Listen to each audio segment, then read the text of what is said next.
Morning, ano pong nararamdaman nyo? Merong napakagandang programa ang ating Butihing Yorme ng Kaagapay Medical Assistance. Yung nakatulong din kasi ako mahina na talagang pulmakan. Ano po, Nay? Mahina na talaga. Mahina na si Nanay. Ano pong masasabi nyo kay Yorme? Mensahe nyo po.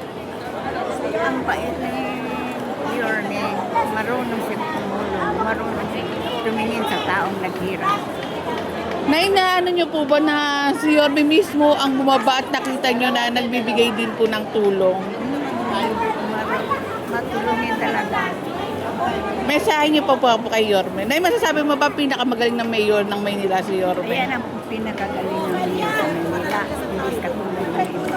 Ayun, di daw katulad ng iba. Mahal na mahal mo ba si Yorme, Nanay? Nahulog kayo naman, bukas na. Dahil kayo rin ang pinakamamahal ni Yorme, yung mga senior natin, mga lolo't lola ko, ika nga. Nabangka lang, Nanay, allowance mo, makukuha mo po sa April. Ayan, mga mga allowance ng ating mga senior. Salamat, Nanay. Ingat po. Ayan, Nay, bigas mo, Nay. Ayan, may pabigas.